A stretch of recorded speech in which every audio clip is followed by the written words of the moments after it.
A cold gust swept down Harbor Street just as the boy saw it happen. The quick flick of a hand, the flash of a leather wallet, and the startled turn of a biker who hadn't yet realized he'd been robbed. The boy didn't hesitate.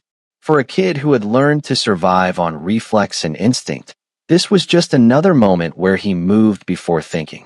His legs shot forward, thin shoes slapping the wet pavement, and his voice cracked against the echo of the alley. Hey, stop. On. Before we get into the story, let me know in the comments where you're watching from, and don't forget to like and subscribe so you never miss stories like this. The boy, Eli, felt his lungs burn as he sprinted. The thief, a wiry man in a torn gray hoodie, cut through the alley with the ease of someone who had done this 100 times. Eli wasn't fast enough to catch him outright, but he didn't need to. He only needed to slow him down. Behind him, boots thundered. Heavy, angry boots. The biker, Reese Maddox, was a wall of muscle, beard, and tattoos, the kind of man whose presence seemed to silence even the city noise. He didn't run often, but when he did, he was terrifyingly fast. And nothing pissed him off more than being disrespected, especially by a street thief too sloppy to know whose pocket he'd dipped. Reese's eyes tracked both Eli and the fleeing man. He didn't know the boy. He didn't know why someone so small and starved-looking had jumped into this mess. But he knew courage when he saw it, and he didn't let courage go unrecognized. Eli lunged, grabbed the end of the thief's hoodie, and stumbled as the man jerked forward. The cloth stretched, slipped from Eli's fingers, and sent the boy sprawling. The thief looked back, spat out a curse, and vaulted a stack of crates. Reese saw Eli fall, and for a moment the chase turned into something else, not just retrieving a wallet, but making sure the kid who tried to help him didn't get hurt. Reese barreled past Eli, barely slowing, and then he yelled over his shoulder, "Stay back, kid." But Eli wasn't done. He forced himself up, grit scraping his palms, and stumbled after them. The alley twisted and opened onto a side street cluttered with old motorbikes and rusting dumpsters. The thief sprinted toward a chain-link fence, but Reese closed the gap like a charging bull. The man climbed, scrambling upward, but Reese grabbed his ankle and yanked him back down. The thief crashed onto the concrete, rolled, and scrambled to his feet again. This time, he had a knife. Eli froze. Reese didn't. The biker stepped forward, shoulders squared, voice low and dangerous. "Put it down." The thief didn't. Instead, he slashed wildly, desperation making his movements jerky. Reese dodged, but the blade grazed his arm, drawing blood. That was a mistake. Reese grabbed the thief's wrist, twisted, and slammed him against the wall so hard the man's breath burst out of his lungs. The knife clattered to the ground. Reese pinned him there with one forearm across the chest. "Wallet," Reese growled. The thief spat blood onto the ground. "I don't have it." But even as he said the words, something glinted from his pocket. Reese yanked the wallet free, but before he could do anything else, a low whistle cut through the air. Eli turned first. 3 shadows emerged from behind the dumpsters. Then 2 more. 6 men total, all wearing the same gray hoodies as the thief, but cleaner, thicker, marked with a black emblem Eli had seen before sprayed across alley walls. The Ridge Lane crew. Reese swore under his breath. "Kid, get behind me." Eli didn't argue. His heart hammered. He'd seen Ridge Lane crew members before, but only from a distance. Guys who controlled chunks of the neighborhood. Guys people didn't make eye contact with. Guys no one snitched on because snitches disappeared. The man Reese had pinned started laughing. "You messed up, old man. You really messed up." The crew surrounded them in a loose semicircle, hands tucked into pockets where guns could easily live. One of them, the one with the scar running from his eyebrow to his jaw, stepped forward. "You picked the wrong guy to play hero," he said to Reese. Then he looked at Eli. "And the wrong stray dog to help you." Eli felt ice crawl up his spine. Reese didn't flinch. "Your boy lifted the wrong wallet." "You think we care about that?" the scarred man asked. "You put hands on one of ours." "He cut me first." "Doesn't matter." Another man whistled low. "Hey, Reese Maddox. Didn't think the Hells Angels let their guys walk around alone." Eli's eyes shot open. Was Reese a Hells Angels? The kid had only heard stories, the kind whispered by men who tried to look tough, but their voice always softened with respect. Reese's jaw flexed. Didn't need backup for this little rat. The pinned thief tried to elbow Reese, but Reese slammed him harder into the brick, earning a groan. The scarred man lifted a hand, and all 6 crew members tensed. You're outnumbered. Reese stared right back. Try me. But Eli saw it before Reese did. Another shadow. Movement on the rooftops. A signal light flashing from a phone. The Ridge Lane crew wasn't bluffing. They weren't 6 men. They were setting up an ambush. Eli tugged on Reese's jacket. More coming, he whispered, voice shaking. Reese's eyes flicked upward, just enough to confirm it. At least 3 more figures waited above, watching like vultures waiting for the kill order. This wasn't about a wallet anymore. This was about a message. The scarred man grinned. Boys, let's. A distant roar cut him off. The sound of engines. Not 1. Not 2. Several. Loud. Angry. Growing fast. The Ridge Lane crew turned, startled. Even Reese frowned, confused for a heartbeat, until recognition hit him. The Hells Angels didn't leave their own alone. Eli looked up the street as the first motorcycle burst into view, chrome glinting under the streetlights, exhaust shaking the ground. Then another, and another, a whole line of them. But there was a problem. The Ridge Lane crew wasn't retreating. They were reaching for weapons. Reese swore. Kid, run. Eli didn't. He couldn't leave Reese. He couldn't leave the man who had chased a thief not to save a wallet, but to help a homeless kid who had tried to help him. And in that moment, the boy made a choice he couldn't take back. He grabbed the fallen thief's knife. Not to fight, but to cut through the fear long enough to stay standing beside Reese when everything blew apart. The roar of engines shook the street as the first wave of Hell's Angels cut through the dark like thunder splitting the sky. Their headlights carved out beams of white across the cracked pavement, illuminating the tension-frozen standoff. Reese pinning the thief, Eli holding the knife with trembling hands, and the Ridge Lane crew tightening around them like a noose. The scarred crew leader didn't move right away. He watched the motorcycles approach, jaw clenching and unclenching, calculating. Eli could see his teeth grinding behind his lips. This wasn't a fight they expected. They had set up an ambush for one man, not a convoy of patched riders rolling in like a storm. Reese leaned close to Eli, voice low and tight. When they stop, move behind my bike. Eli swallowed. What about you? I'll be fine. You won't be if you stay in the middle. His eyes flicked to the knife in Eli's fist. And drop that thing before you hurt yourself. Eli lowered the blade, but didn't drop it completely. He felt stupid holding it. He felt even more stupid letting it go. But he listened to Reese, loosening his grip until the metal barely touched his palm. The Hells Angels rolled in slow, controlled, and precise. No chaos. No shouting. Engines idled like growling beasts hungry for a command. The lead rider, a tall man with silver hair and a black bandana, slid his motorcycle sideways as he braked, blocking half the street. Behind him, 3 more riders formed a solid wall. The Ridge Lane crew instantly backed up a step. Not far, just enough to show they weren't suicidal. The silver-haired rider cut his engine last, the sound fading into a tense, humming silence. He swung off the bike, boots thudding heavily as he stepped forward. Eli didn't know this man's name yet, but the way the Ridge Lane crew stiffened, the way even Reese shifted his stance. Whoever he was, he carried authority like a loaded weapon. Reese, the man rumbled. You pickin' fights without me again? Reese snorted. Didn't pick a fight. It picked me. The silver-haired man's gaze swept the alley, pausing on the pinned thief, the crew members, then finally landing on Eli. For a moment, Eli felt every insecurity he'd ever had pressed down on his shoulders, his dirty clothes, his thin frame, the way he hid his hands so nobody saw how cold and cracked they were. But the man didn't sneer. He nodded once, as if acknowledging what Eli had done. The scarred leader stepped forward, posture stiff. We don't want trouble tonight. The silver-haired biker took a slow step closer. You bring 9 men for a simple pickpocket? It wasn't supposed to be your business. You made it my business when your boy cut mine. The scarred man's nostrils flared. Reese grabbed him first. The silver-haired biker's voice dropped a register. Calm.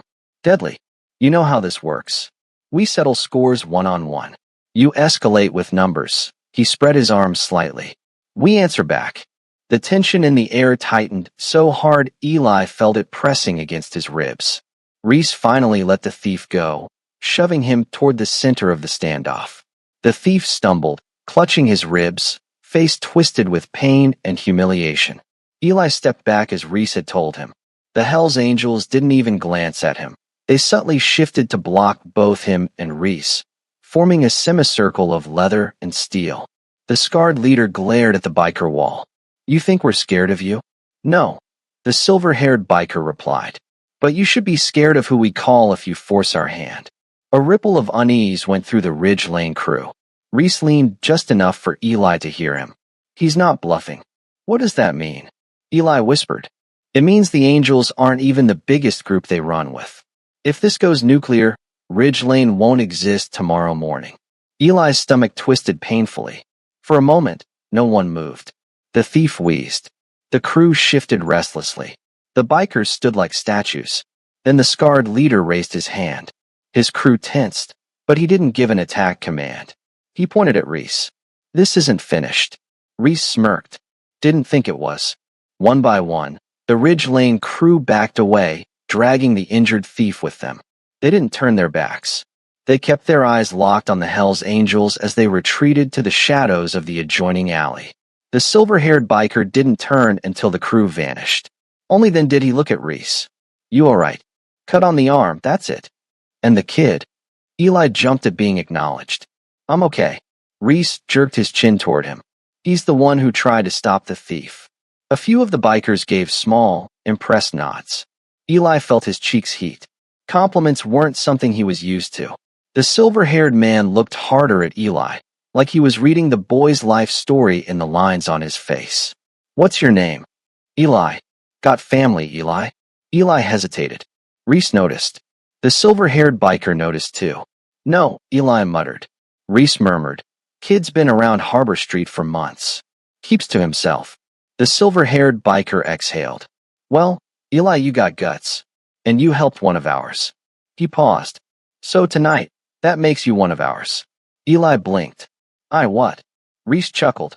Relax. Not patching you into the club. Just means we watch your back. But, Eli swallowed. That crew, they know I helped you. Yeah, Reese said. They do. The silver-haired biker crossed his arms. Which means we don't leave you out here alone tonight. Eli's heart started pounding again. You don't have to. Yes, the man said simply. We do. Reese placed a hand on Eli's shoulder, steady and warm. Come on. Let's get you somewhere safe before they circle back. Eli stared up at the line of motorcycles, chrome glinting under the streetlights. The idea of riding with them felt unreal, like stepping into a world he'd only heard whispered about. But then something shifted in the air. A soft tapping. Light footsteps. Reese stiffened. The silver-haired biker lifted his chin. Someone was watching them from the other end of the alley. A small silhouette. But not Ridge Lane crew. Not a biker. A child. A little girl, maybe 8 years old, barefoot, dirty, eyes wide with fear. Eli's heart dropped. Reese muttered under his breath. What the hell? The girl stepped closer, trembling. Her voice was barely a whisper. They took my brother. Eli's breath caught. Reese's eyes sharpened instantly. The silver-haired biker's expression turned stone cold. Who took him? Reese asked. The little girl pointed toward the deeper shadows of Ridge Lane territory. The same men you just fought. And just like that, the night was no longer about a stolen wallet. It was about a kidnapping. And the Ridge Lane crew wasn't done. Not even close. For a few seconds, no one spoke.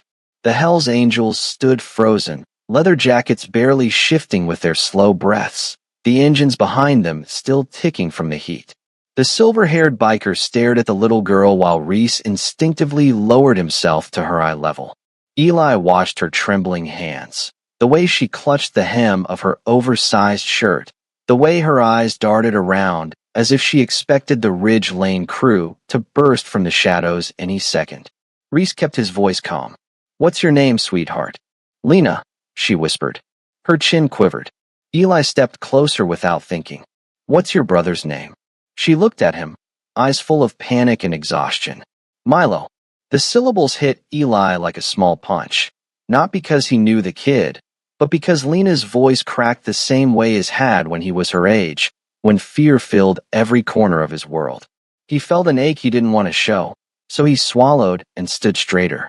The silver-haired rider crossed his arms, shadows filling the lines of his face. Tell us what happened. Lena shifted, hugging herself. Milo, he worked for them. The Ridge Lane crew. They told him he had to run packets.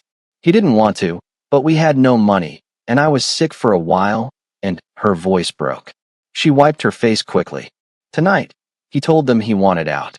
He didn't want to do it anymore. Reese's jaw tightened in anger. Eli saw the leather on his gloves creak under the pressure of his fist. Lena continued. They got mad. They hit him. Then they dragged him away. I followed them from far behind until I saw all of you here. She pointed at Eli. I saw you run after them earlier. I thought maybe you could help. The alley felt colder. Eli's chest tightened. Where did they take him? Lena shook her head helplessly. I don't know. Somewhere in their territory. The silver-haired biker exchanged a glance with Reese, one of those silent looks that carried heavy meaning. Reese stood up slowly, flexing his injured arm as though testing how much blood he'd lost. They're holding him in one of their stash spots, Reese said. Most likely, the silver-haired biker agreed. Question is, which one? A biker named Crow, tall, lean, with a black feather tattoo curling down his neck, stepped forward. They've got 4 safe houses within 6 blocks. 2 on Ridge Lane, 1 behind the old cannery, and 1 near the train yard. Another rider, Brick, cracked his knuckles. If they're pissed at the kid for trying to leave, they'll want him close. Probably Ridge Lane itself. Reese scraped a hand down his face. They'll have watchers posted now that they know we're around. The silver-haired biker turned to Lena again. Did you hear them say anything? Names, directions, anything at all? She shook her head, eyes filling with helpless tears. I just saw them drag him down the street. They kept looking around like they didn't want anyone to see. Reese sighed. Means they weren't taking him to the main block. They'd be less careful there. Eli looked between the adults, feeling the pressure build behind his ribs. We have to find him. They're not going to let him go. Everyone turned, surprised at the force in his voice. Eli felt heat rush to his face, but he didn't back down. Reese gave him a slow nod. You're right. Lena let out a tiny, choked sob, and Eli immediately knelt beside her. We'll get your brother back, he said softly.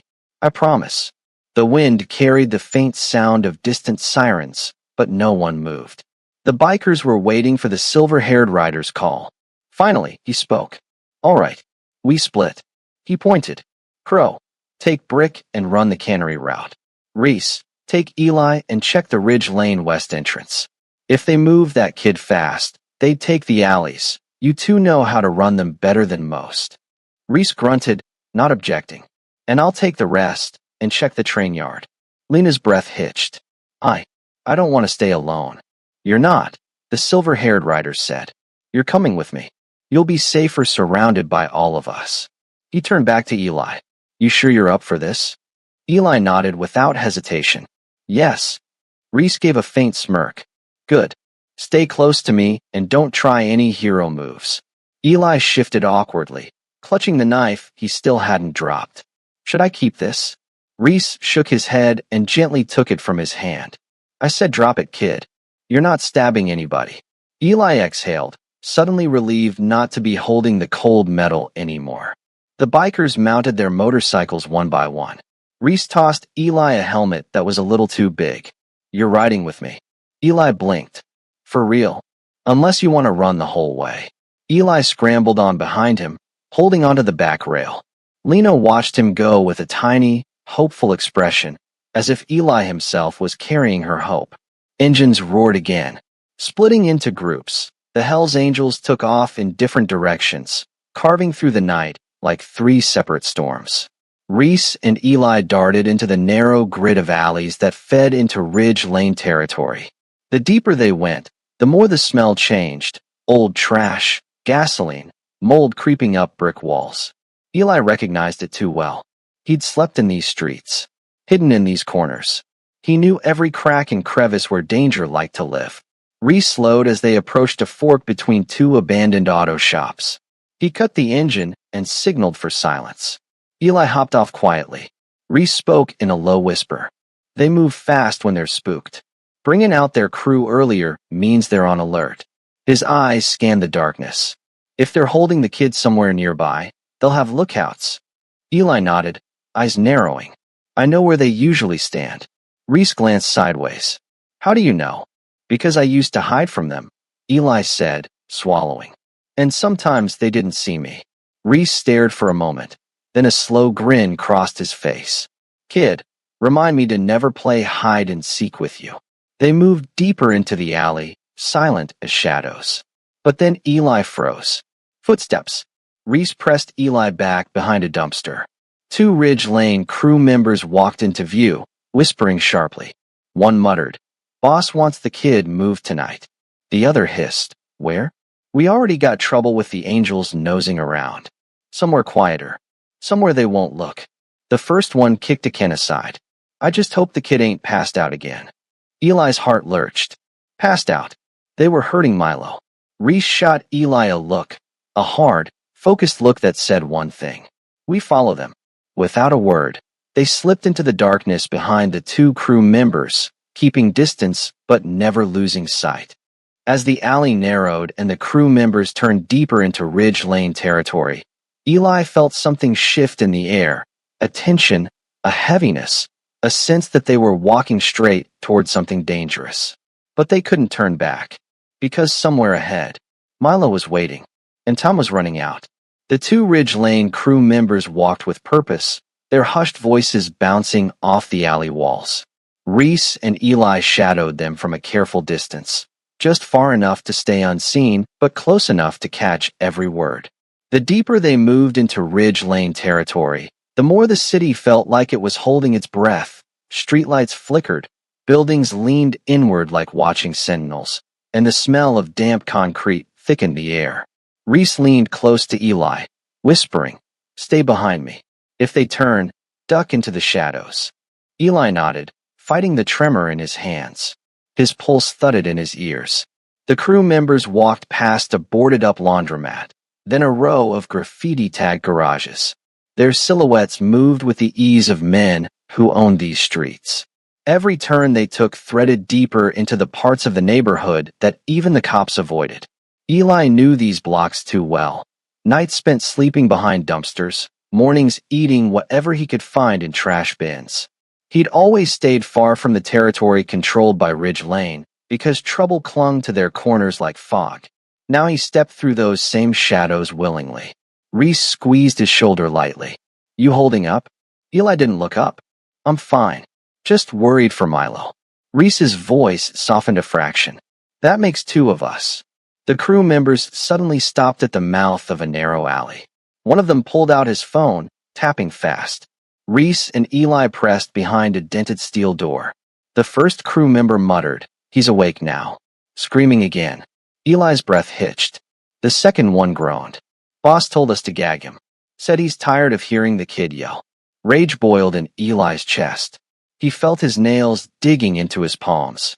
Reese saw the shift and placed a firm hand on his shoulder, grounding him, steadying him.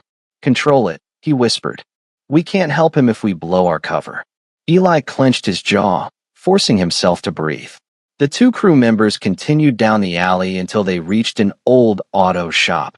Its windows cracked, its metal siding rusted, its faded sign reading Wells Repair barely hanging on by one bolt. The place looked abandoned, swallowed by darkness. But the flicker of light from a covered window told the truth. Reese exhaled quietly. Bingo. The first crew member knocked 3 times, paused, then knocked twice more. A shifting noise came from inside, locks, bolts, then a creak of an opening door.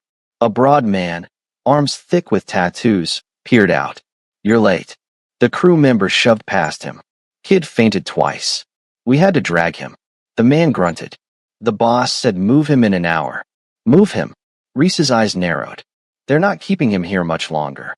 Eli whispered. We have to get inside. Not yet. But, Reese turned sharply. Not yet. Then, softer but iron firm.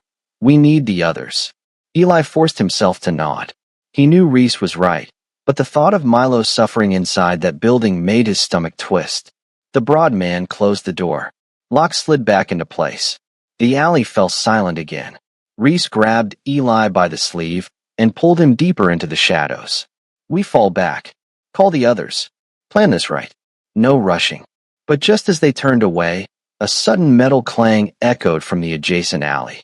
Both crew members inside the shop shouted, "Who's out there?" A flashlight beam slashed across the darkness. Reese cursed under his breath. Move, kid. He grabbed Eli's wrist and dragged him behind a pile of scrap metal just as the auto shop door burst open. Two Ridge Lane crew members charged out, flashlights slicing the alley in frantic arcs. Eli tried to quiet his breathing, but the beam swept dangerously close. Reese pulled him lower, shielding him with his body. A new voice came from the door. Check the west end. Someone's snooping around. That wasn't Reese or Eli. Someone else had made noise. Reese's eyes narrowed. Someone else is watching them. Eli's eyes widened. Another gang? Don't know. Doesn't matter right now. We use it. The crew members split up, one heading deeper down the alley, the other climbing onto a stack of tires to get a better view. Reese counted silently, waiting for the moment when their backs were turned at the same time. 3, 2, 1 now. They bolted. Silent. Swift. Cutting across the alley like shadows jumping from one wall to the next. Reese guided Eli around the corner, slipping through a crack in a chain-link fence. Once they were safely behind the collapsed shed at the end of the block, Reese finally exhaled hard. We need to contact the others. Eli nodded, breath shaking. You think they saw us? No. But they're spooked now. Which means they'll move the kid faster. Our window is shrinking. Reese pulled out his phone, dialing the silver-haired rider. The call connected quickly. You find anything? The older biker asked. Reese said, yeah. They've got the kid in the old Wells repair shop. Crew is guarding him. They're planning to move him soon. A pause, tense, thoughtful. Good work. Hold position. We're coming. Reese pocketed the phone and looked at Eli. You ready for this? Eli swallowed hard. Yeah. But then something hit the pavement nearby with a dull thump. Eli flinched. Reese spun around. A small stone. A second later, a whisper echoed from behind the shed. Hey, you two. Reese tensed instantly. Who's there? A figure stepped forward. Not Ridge Lane. Not a biker. Not anyone Eli had ever seen. A teenage boy, no older than 16, wearing torn jeans and a faded hoodie.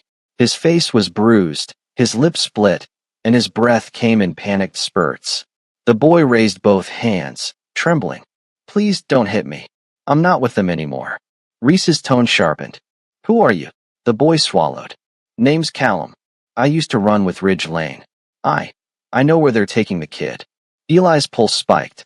Reese stepped closer, towering over him. How? Because, Callum whispered, eyes darting toward the auto shop like he expected someone to burst out any second. Because I escaped an hour ago. Eli froze. Reese's eyes darkened. Escaped from what? Callum's voice cracked. From the same place they're about to take Milo.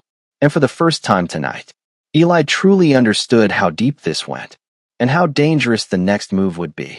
Callum had stopped pretending to be tough the moment the Angels dragged him inside the abandoned diner, the club used as a temporary staging point. The tile floors were cracked, the once red booths faded to dull maroon, and rain thudded on the sagging metal roof. But none of that mattered. What mattered was the circle of leather-vested men silently staring at him. Reese stood at the front, arms crossed, soaked jacket dripping onto the floor. Eli sat on a counter stool nearby, shoulders tight with worry, but refusing to be sent outside. The kid insisted he wanted to hear everything. Callum's wrists were tied to the steel chair with paracord. The Angels kept for situations just like this. He swallowed hard, eyes darting between them. Every time his gaze met Reese's, it broke immediately. Reese crouched in front of him. Start talking. Where's Milo? Callum hesitated, but only for a moment. Reese didn't threaten him, didn't raise his voice, just stared, steady and unblinking. It was that calm that melted him quickest. They moved him, Callum said, breath trembling. He's not at the Ridge Lane apartments anymore. Reese's jaw set hard. Where?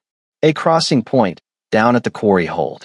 Big rusted warehouse with green shutters. They said they're keeping the kid there until your club pays up or backs off. A ripple of anger traveled through the room. Not yelling, just the quiet shift of men who had decided what needed doing. Reese leaned in. Who's giving orders now? I know Marlowe's name came up earlier. Callum nodded shakily. It's him. Marlowe. He's not just another runner. He bought loyalty. Got ex-security guys. Gear. Lookouts. He's ready for you. Is he now? Reese said flatly. Eli stepped off the counter, fists tight. Milo's younger than me. He shouldn't be going through this. Why are they doing this to him? Callum didn't dare look at the kid.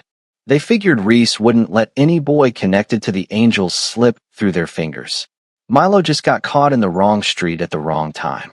Eli's breath shook, but Reese placed a grounding hand on his shoulder.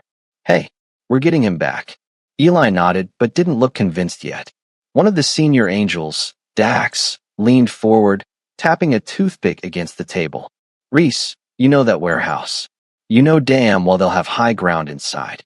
Captain Leon, the oldest of the group, added, and if Marlowe's running point, he'll have motion lights rigged. Maybe makeshift choke points. Reese didn't blink. I know. Then you also know going in blind is suicide, Dax said. Reese rose, took a few steps toward the cracked window, rain blurring the neon glow outside. We're not going in blind. He looked to Callum again. How many men are at the warehouse? 10. Maybe 12. They're rotating. Some stay outside with trucks. And Milo. Callum rubbed his bound hands nervously. Inside. Back office. Marlowe said to keep him comfortable, but monitored. Eli muttered, comfortable, right. Reese turned back to the club. His voice stayed low, steady. We split into 3 teams. 1 through the loading bay. 1 through the skylight. 1 to take out the lookout post on the radio tower. A murmur of approval went around the room. Captain Leon scratched his beard. Who hits the tower? Me. Dax snorted. You always want the high ground. Because it wins fights. Eli tugged Reese's jacket again. What do I do? Reese crouched to meet his eyes. You stay with Leon until we get word that Milo's clear. No arguments. For a second, Eli looked ready to protest. But then he exhaled. Fine. Just bring him out. We will, Reese said. The Angels moved with quiet purpose. Maps unfolded across tables. Radios checked. Ammo sorted. Boots tightened. Leather jackets were pulled on. No one raised their voice. No one panicked. It was the kind of preparation that came from years of being underestimated. As they gathered near the exit, thunder cracked above them, and the rain thickened outside in shimmering sheets. Reese slung his rifle strap over his shoulder, the familiar weight settling against him like an extension of his will. Just before stepping out, he turned to Callum. You're staying here. If you're lying about any of this, I'll know the second we get there. Callum nodded vigorously. I told you everything. I swear. Eli stepped beside Reese as the Angels filed outside. Reese? Yeah, kid. You ever gotten someone back like this before? Reese exhaled through his nose. More times than I'd like to count. Eli didn't smile, but something settled in him, a belief that hadn't been there moments earlier. Reese placed a hand on Eli's head briefly, then moved toward the row of bikes and trucks waiting under the storm. The Angels spread out, engines rumbling low, headlights slicing through the rain as they began rolling toward the quarry outskirts. The rescue wasn't happening tomorrow. It was happening tonight, and they were ready for whatever waited inside that warehouse. The rain only got heavier as the Angels carved through the back roads leading to the quarry. The storm lit the sky in brief white flashes, revealing the silhouettes of jagged rock walls rising like dark teeth on either side. Water pooled along the gravel path, spraying beneath the wheels of the bikes and trucks following close behind. Reese rode at the front, visor wet, eyes sharp. Every muscle in his body was coiled and ready, focused not on the danger, but on Milo's face. The kid had been with them long enough to become family. Nobody took the family. Not from him. Not from the Angels. Behind him, in the second truck, Eli sat between Leon and Dax. He kept wiping fog off the window with the sleeve of his hoodie, staring out into the wet darkness, as if he might somehow spot the warehouse before anyone else. His legs bounced restlessly. Leon noticed. "You're shaking," he said, not unkindly. Eli swallowed. "Not from fear." Dax smirked. "Good. Fear gets you killed." Eli stared ahead again. "Milo wouldn't give up on me. I'm not giving up on him." Meanwhile, Reese signaled with 2 taps on the handlebars. The group slowed as they reached the mouth of the quarry. A massive slope dipped downward, revealing a wide, open pit that had long since stopped producing stone. The place was nearly abandoned, aside from the hulking silhouette of the warehouse sitting near the waterlogged center. Only one strip of dim lights glowed near the loading bay entrance.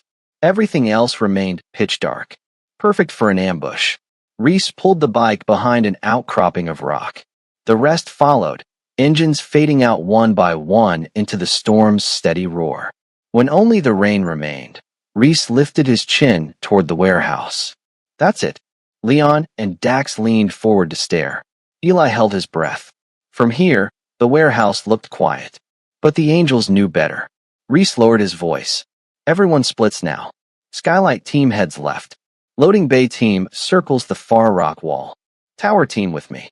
He pointed toward a rust-eaten metal structure perched on the cliff to their right.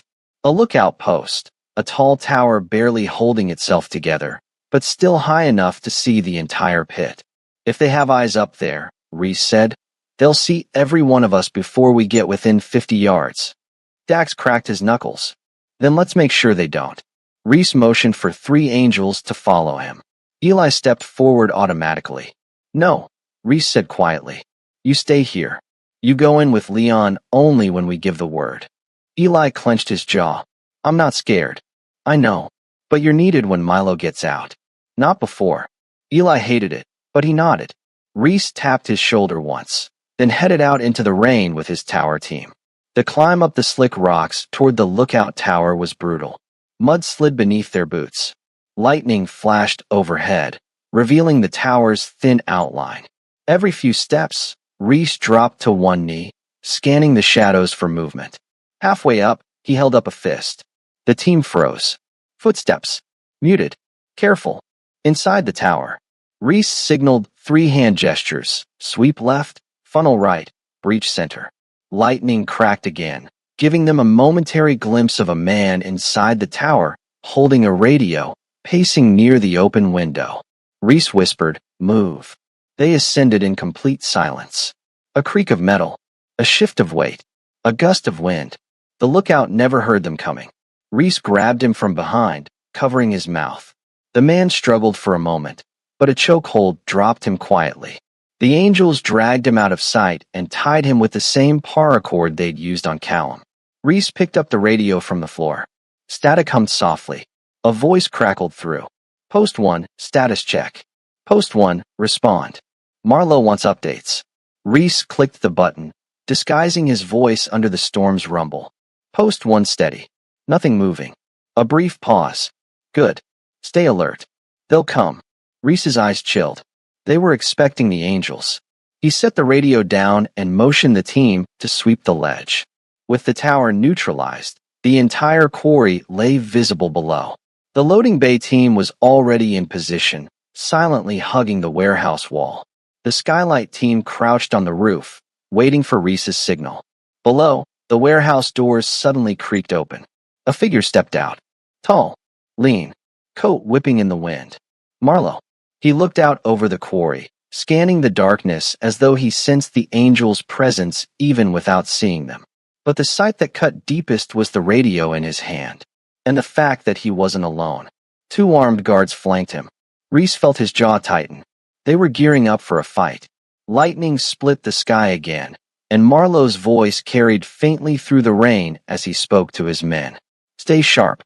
Reese won't leave that boy behind. He'll come for him." Reese's grip tightened around his weapon, but he didn't move yet. Not until everyone was in place. Not until the plan unfolded as one. He whispered into his comm, "All teams ready." One by one, voices cracked through the static. "Roof ready. Bay ready. Inner corridor ready." Leon's voice last. Kids with me. We're in position. Reese exhaled through his nose. This was it. He raised his hand, fingers poised to signal the beginning of the operation. And the warehouse lights suddenly snapped on, blazing across the quarry. Every angel froze. And then, a loud, amplified voice echoed across the pit. Reese, I know you're out there. Marlo, you want the boy back? Come get him. The lights were no longer random security lamps. They were traps. Floodlights. Blinding white and aimed outward. Reese cursed under his breath. They had turned the entire quarry into a lit kill zone. Eli, watching from below with Leon, whispered with dread. He knew. Reese didn't panic. He didn't freeze. He simply lowered his hand and muttered into his radio. Stick to the plan. We're going in anyway. The angels tensed, weapons drawn. The storm raged, and the warehouse waited. The quarry glowed under the blinding floodlights, turning rain into white needles. Every angel tensed behind whatever cover they could find as Marlowe's taunt echoed across the pit. Reese ducked low behind the tower railing, eyes narrowing. They'd been spotted, or worse, anticipated. But he didn't let the sudden exposure shake him. If Marlowe wanted a war, he'd get one. Reese pressed the radio to his mouth. Everyone holds positions. We don't fire until I say. Reese, Leon whispered harshly from below, shielding Eli with his arm. He lit the whole damn quarry up. We're open. I know, Reese answered. But Marlowe also exposed himself by stepping into the open. See it for what it is, a bluff dressed as confidence. On the ground, Eli stared up at the warehouse's shining windows. He could almost see shadows moving behind them. Men, guards, weapons shifting, waiting. He's got Milo, Eli said, his voice cracking slightly. He's keeping Milo in there while he plays games. Leon gave the boy a steady nod. That's why we keep our heads. That's how we get him back alive. Up on the tower, Reese raised his hand again. Even with Marlowe shouting challenges into the night, Reese's cool focus cut through the noise. Loading team, he said quietly. Marlowe wants our attention outside. So we give him a little, while you slip in. A soft click came from Dax's radio. Copy. Moving. Reese watched as the loading bay team, for angels clad in dark gear, slid along the rocks toward the warehouse. Even in the floodlight glare, they stayed below the ridge, hugging the shadows just out of sight. But they weren't the only ones moving. Marlowe's guards edged forward from the warehouse entrance. 2, then 4, then 6, rifles angled outward, scanning for shapes. Their movements were controlled, disciplined. Not quick thugs, paid men, trained men. Reese saw the shift immediately. Marlowe's got muscle he didn't brag about, he muttered. The guard formation fanned out, covering the quarry's open floor. One lifted his chin toward the tower. Check the high ground. Reese grabbed his team and pressed them flat against the platform as a beam of light swept across the rocks below. Boots clattered against metal. The guard was climbing. Reese didn't hesitate. He whispered into the radio. Roof team, shift to Skylight 2 and get eyes inside now. They're sweeping the tower. From the warehouse roof, a faint crackle replied. On it. Reese turned back just in time to see a rifle barrel appear at the top of the ladder. The guards had followed, scanning the platform. Reese moved in one controlled motion, lunging, grabbing the man's wrist, and pulling him upward just enough to slam him face first into the rail. The guard collapsed silently. The others in Reese's team dragged him to the floor. Below, the floodlights hummed. Marlowe paced on the loading dock like a general waiting for his enemy to make the first mistake. Reese, Marlowe shouted again. This doesn't have to end ugly. Come negotiate. I'll give you 30 seconds to be smart. Eli's stomach twisted. Negotiation? He knew exactly what that meant. Marlowe wanted leverage, not peace. Leon tightened his grip on Eli's shoulder. Don't listen to that garbage. But Eli wasn't listening to Leon. He was watching the warehouse door. He'd seen something. Movement. A flicker. A small silhouette. Not tall enough to be one of Marlowe's men. Leon, Eli whispered. I think I saw him. Leon followed the boy's gaze. The door to the warehouse office cracked open for half a second. A smaller shadow leaned forward, then was yanked back inside. Milo. Leon breathed out, jaw tightening. He's alive. That's all we needed to know. High above, Reese clicked his radio twice. The signal. The roof team froze. Dax's loading bay crew paused in mid-step. Talk to me, Reese said. Who's got visual inside? A voice whispered back. Skylight 2 open. We've got eyes. And another pause. Then, kids tied to a chair in the office. Guard him. And Marlowe's got 3 more near the central floor. Reese inhaled slowly. Marlowe wasn't improvising this. He'd staged it. The floodlights. The yelling. The formation. The guards inside and out. Reese studied the layout with razor focus, the rain dripping from his chin. Okay, he murmured. We adjust. Adjust how? Someone whispered. Reese's eyes hardened. We make him think we're falling for the trap. He gave the next command with absolute clarity. I'm going down onto the quarry floor. The radio erupted with objections. Dax, Leon, the roof team, all at once. Reese, don't. You walk into those lights, you're a target. Just give us the order, we'll breach blind if we have to. Don't be stupid. But Reese wasn't listening. This is how we get them off Milo, he said. Marlowe wants to see me. Good. Let him. Eli's eyes widened. Reese, no. That's suicide. Reese shook his head. Not if you know the game. He explained quickly, quietly. Marlowe wants me front and center so he can force leverage. That means every guard inside will move toward the floor, away from Milo. That gives the roof team a clean angle. And Dax has a corridor to the office. Silence. Not disagreement. Understanding. Leon nodded once. All right. But if you go down there, we're covering you with everything we've got. Reese touched the comm. That's the idea. He rose from behind cover on the tower. Rain whipped across his face. The quarry floor below shimmered in the floodlights.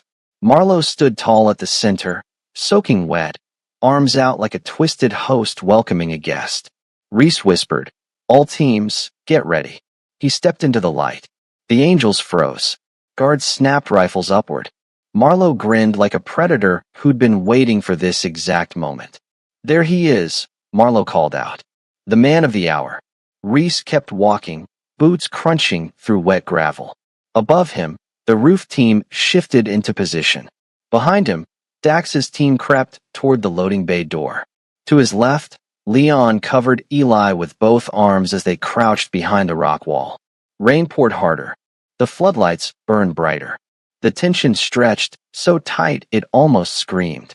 Marlowe stepped forward. Reese, he said. Let's talk. Reese stopped 10 paces away. We're not talking, he replied calmly. You're releasing Milo. Marlowe smirked. No, I'm not. Reese's eyes didn't flinch. Then this ends now. Marlowe's grin widened. Good. He snapped his fingers. And dozens of rifles clicked at once around the quarry. Reese whispered into his radio, so low only the angels heard him. Teams now. The moment Reese said, now, the quarry erupted. The angels moved as one, silent shadows turning into a coordinated storm. But Marlowe's men reacted fast, rifles snapping upward at the slightest sound. Reese dove behind a slab of quarry stone as the first shots cracked through the night, bullets sparking off metal and rock. Floodlights turned the falling rain into streaks of white fire. The entire pit exploded with motion. From the roof, the Skylight team swung into position.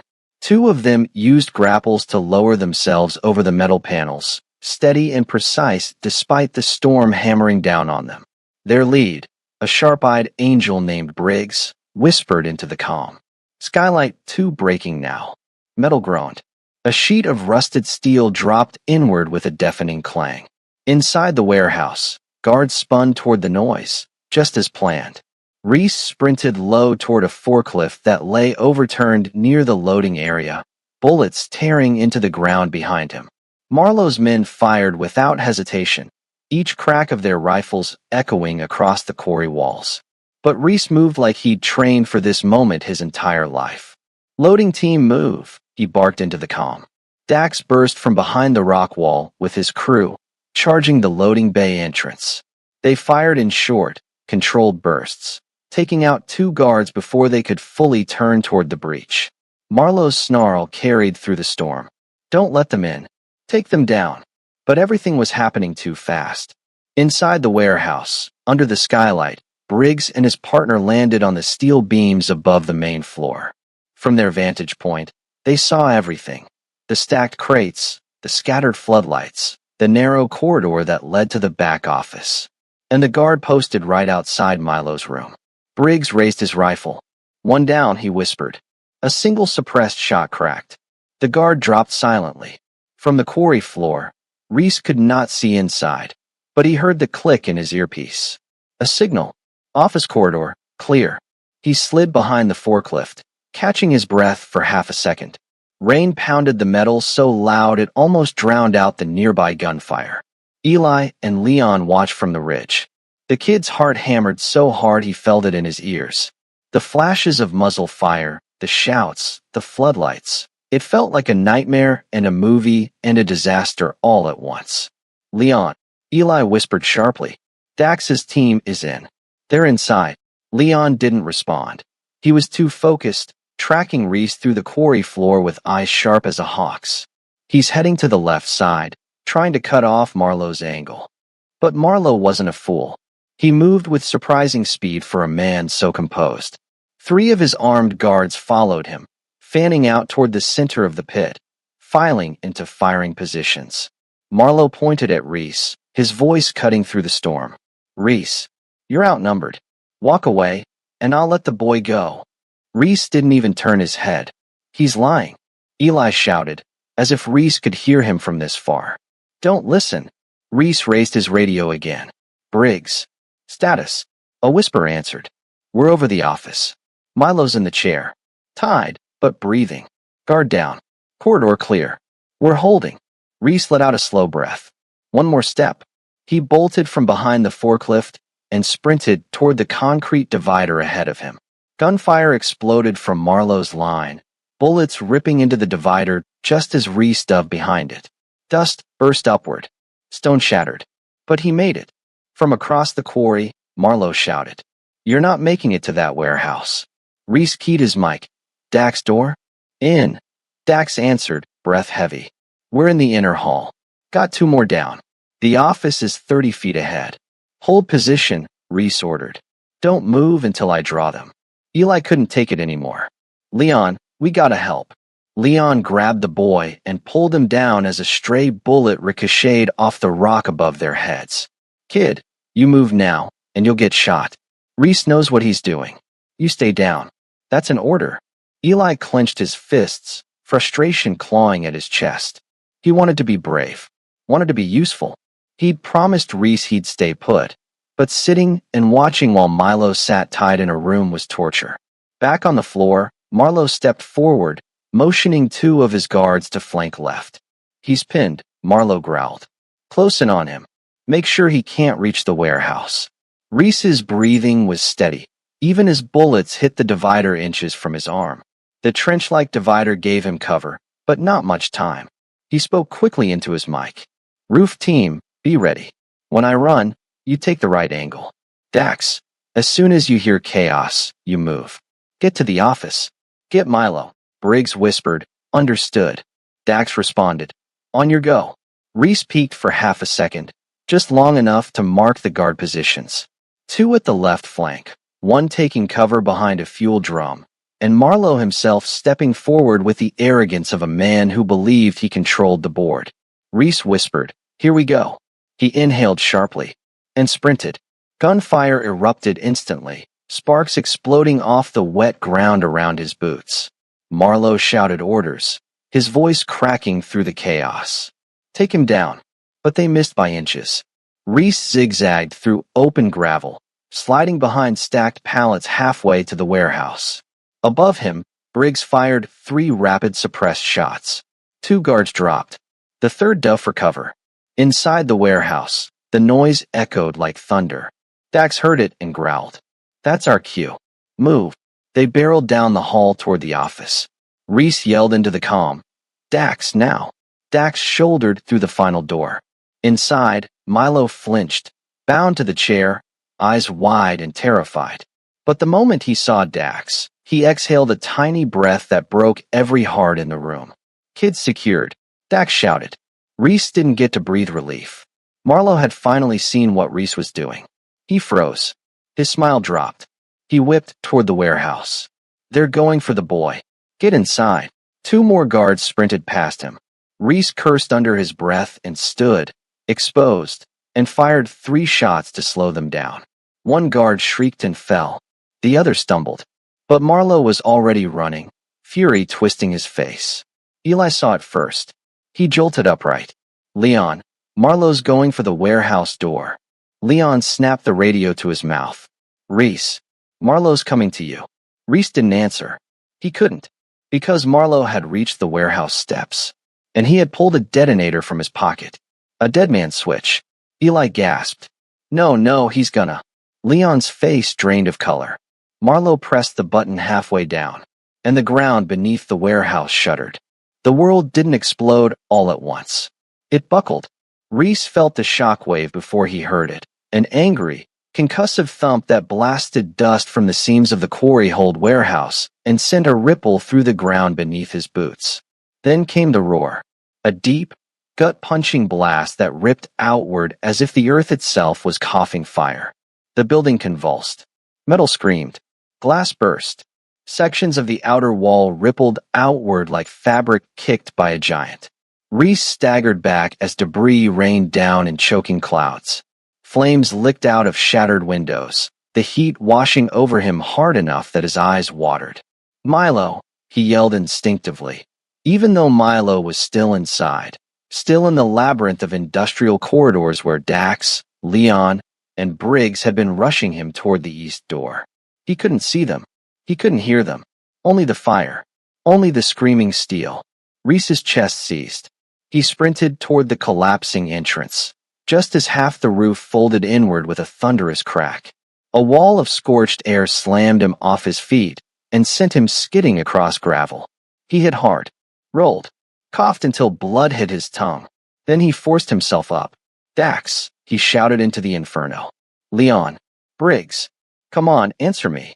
Another explosion popped inside, smaller but sharp, like a gas line buckling under pressure. Sparks shot out through a warped doorway.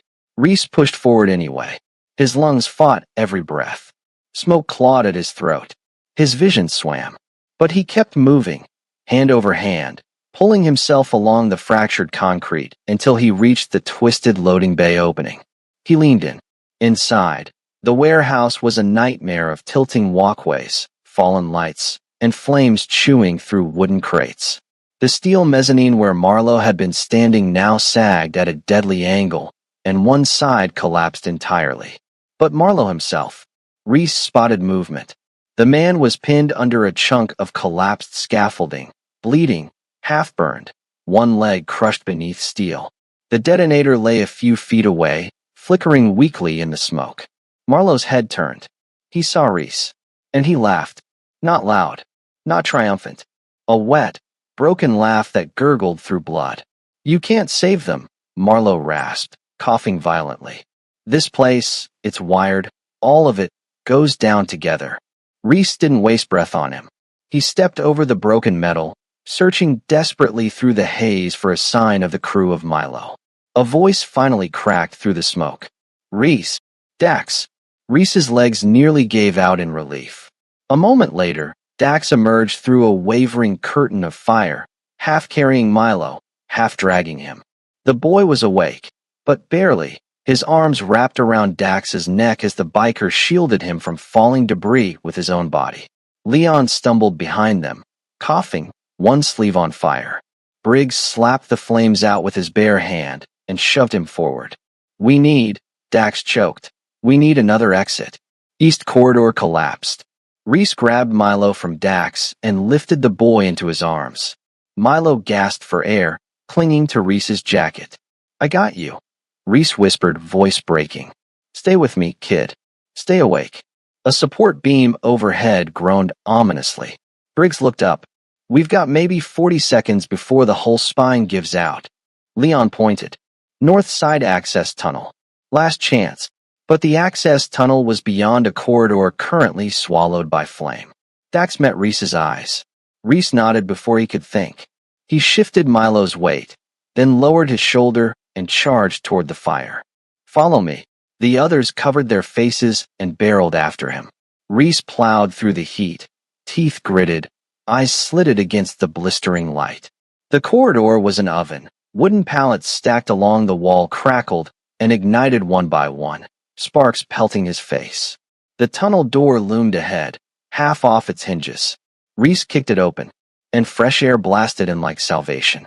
"Out! Out now!" Dax barked behind him. They spilled into the narrow access shaft, a hollow passage carved through quarry stone, cool and dark compared to the inferno behind them. Milo trembled against Reese's chest, coughing hard. Briggs reached back and slammed the warped metal door shut, buying precious seconds. Then the tunnel shook. A deep, cavernous boom reverberated behind them as another section of the warehouse caved. Dust rained down from the rock ceiling. Leon shoved Briggs forward. "Move. Tunnel's not safe yet." They sprinted. Reese's lungs burned. Milo's weight grew heavier in his arms as the boy's consciousness slid in and out. Dax stayed close behind, pushing Reese onward every time he faltered. Leon limped but didn't stop. Briggs kept glancing back, making sure the tunnel wasn't collapsing on top of them. A distant rumble echoed through the stone. The warehouse was dying. And then, a final, catastrophic explosion tore through quarry hold. Heat blasted through the tunnel like a dragon's breath. Reese stumbled as the ground heaved. The walls shuddered, cracks snaking through the stone. "Go, go, go!" Dax shouted. They emerged from the far end of the tunnel just as a plume of smoke and fire erupted out of the original loading bay, shooting debris into the night sky. The entire front half of the warehouse collapsed in a thunderous avalanche of steel and flame. They hit the gravel outside, rolling, coughing, gasping for air. When Reese finally lifted his head, his ears ringing, the quarry hold warehouse was nothing but a burning skeleton. Leon lay on his back staring at the sky. Briggs was on hands and knees, vomiting from the smoke. Dax sat slumped, chest heaving, hands trembling uncontrollably. And Milo lay curled in Reese's arms, shaking but alive. Reese pressed his forehead to Milo's hair. "It's over," he whispered. "It's over, kid." But Dax, still staring at the burning warehouse, said in a cracked voice, "No, not yet." Reese looked up sharply. Dax nodded toward the flames. Marlowe, he wasn't dead. And Reese felt something cold slide down his spine. Because he knew Dax was right. The fire hadn't finished the monster they had just escaped. The flames at Quarry Hold burned long into the night, staining the sky a harsh orange that flickered against the rubble like restless ghosts. Reese sat with his back against a rusted excavator, Milo curled weakly against his side, wrapped in Dax's spare leather jacket. Leon and Briggs were being checked by paramedics, oxygen masks strapped over their soot-blackened faces. Dax paced, restless, back and forth along the gravel path, unable to stand still while adrenaline still ripped through his blood. The fire crews fought the blaze in aggressive cycles, engines groaning, hoses blasting full force. Reese watched them with a cold knot in his stomach. The final explosion had nearly obliterated the entire warehouse, but one truth gnawed at him, persistent and undeniable. He hadn't seen Marlowe die. And Marlowe wasn't the type of man to let fire claim him if he still had a path to vengeance. Milo stirred in his arms. "Reese, did we make it?" Reese tightened his hold on him. "Yeah, kid. You made it out. You did everything right." "Dax saved me," Milo whispered, voice raspy. And you came for me." Reese felt a sharp ache in his chest. "Always," he said softly. "I told you I would." Milo leaned into him, exhausted but safe. Leon limped over, mask removed, face still streaked black. "Fire chief says when that last gas line blew, the central supports collapsed. Nobody survives that. Even if Marlowe crawled out of the initial blast, the backdraft took everything else with it." Reese nodded but didn't answer. Dax came to a halt beside them. "You're not convinced, are you?" "No," Reese admitted. "But I'll live with not knowing." Dax crouched down, resting forearms on his knees. His eyes softened as he looked at Milo. "Kids tougher than half our recruits." Milo managed a faint grin. "You guys better not make fun of me for crying." Briggs' voice floated over from the medic van. Brother, if you didn't cry, I would have accused you of being a robot. A few tired laughs rippled through them. Even Reese cracked a smirk. But it faded when a fire captain approached, helmet tucked under his arm. "Pneumatics?" he asked. Reese rose slowly, balancing Milo against his side. "Yeah." The captain sighed. "We searched the blast perimeter and what's left of the mezzanine. No survivors. And no remains we can confidently identify as well any specific individual." Dax stiffened. "So he might be in there," Briggs said. "Or he might not." The captain replied frankly. "Fire that hot. Some things don't leave much behind." The captain walked away, leaving the silence thicker than the smoke. Reese looked down at the boy in his arms. Milo's eyes were half closed, but he was listening. "Marlo's done," Reese said gently, more for Milo's sake than his own. "He won't hurt you again." Milo swallowed hard. "I'm not scared of him anymore." "I know," Reese murmured. "You proved that tonight." Dax rose and ran a hand through his hair, smearing soot across his forehead. "We're taking him back to the compound. Clean him up, get Doc Miller to check him over." Reese hesitated. "I can take him home. CPS, shelters." "No," Dax said firmly. "No damn shelters. Kid's coming with us tonight. He doesn't get tossed around anymore. You hear me?" Milo turned his face into Reese's side. "Please, don't send me back. Not tonight. I don't want to be alone." Reese's throat tightened. "Okay," he said, voice thick. "You're not going anywhere, I'm not." Something like relief cracked through Milo's whole body.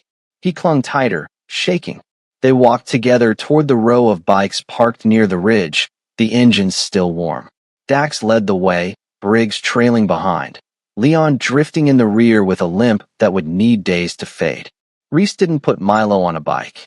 Not tonight. He carried him into the back seat of the Angel's SUV, buckled him in, and sat beside him. Milo leaned against him immediately, breathing slow and steady. Dax closed the door quietly. The convoy rolled out, tires crunching gravel. Reese watched the burning warehouse disappear behind the cliffs. The quarry swallowed the firelight, leaving behind only smoke curling up into the night like a final, dissolving threat.